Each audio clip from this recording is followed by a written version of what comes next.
गुलाबीपुर गांव में बबली नाम की एक छोटी लड़की रहती थी। उसकी सबसे खास बात थी उसकी प्यारी मुस्कान। जब भी वह हंसती, मानो सूरज की किरणें और ज्यादा चमकने लगती। गांव के लोग कहते थे कि उसकी मुस्कान में जादू है। अगर कोई दुखी हो तो बस बबली को देख ले और उसके चेहरे पर तुरंत खुशी आ जाती। बबली हमेशा खुश रहती थी।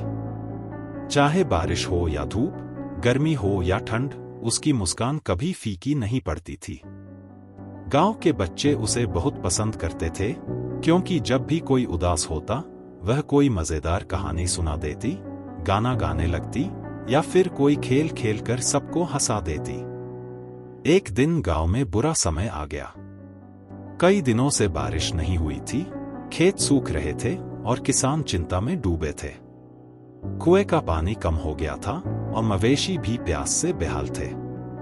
गांव के लोग धीरे धीरे उदास रहने लगे। हंसी खुशी की जगह अब डर और चिंता ने ले ली थी। बबली ने देखा कि उसका हंसता खेलता गांव अब उदास और चुपचाप हो गया है। उसने सोचा, ऐसा कैसे हो सकता है?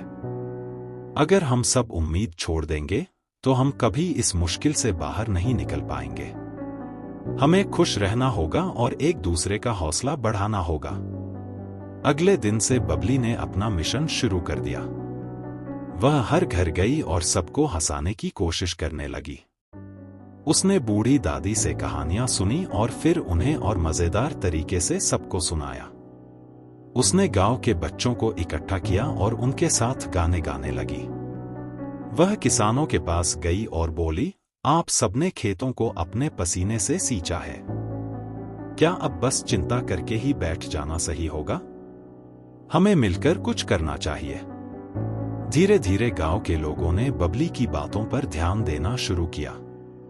उन्होंने फिर से आपस में बातें करनी शुरू कर दी। हंसी मजाक होने लगा। बच्चे फिर से खेलकूद करने लगे।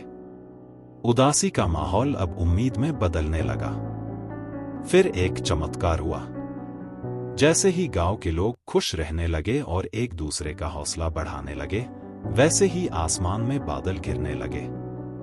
धीरे धीरे ठंडी हवा चलने लगी और फिर अचानक तेज बारिश शुरू हो गई। खेतों को फिर से पानी मिल गया, कुएं भर गए और गांव में खुशी लौट आई। राजा को इस जादुई घटना के बारे में पता चला। वह खुद गुलाबीपुर आया और गांव वालों से पूछा कि आखिर यह चमत्कार कैसे हुआ। सबने एक ही नाम लिया, बबली। राजा ने बबली को अपने दरबार में बुलाया और पूछा, बच्ची, तुम्हारे पास ऐसा कौन सा जादू है जिससे बारिश हुई? बबली मुस्कुराकर बोली, राजा जी, यह मुस्कान का जादू है। जब हम खुश रहते हैं और उम्मीद नहीं छोड़ते तो अच्छी चीजें जरूर होती हैं। हमने बस अपनी चिंता छोड़कर खुश रहना शुरू किया और उम्मीद बनाए रखी और फिर बारिश आ गई। राजा बबली की समझदारी से बहुत प्रभावित हुआ और उसे गुलाबीपुर की सुखदूत, खुशियों की राजदूत का सम्मान दिया। गांव में फिर से खुशहाली लौट आई और बबली की जादुई मुस्कान हमेशा के लिए सभी के दिलों में बस गई। इस कहानी से हमें यह सीख मिलती है कि खुश रहना, हिम्मत रखना और उम्मीद नहीं छोड़ना ही असली जादू होता है।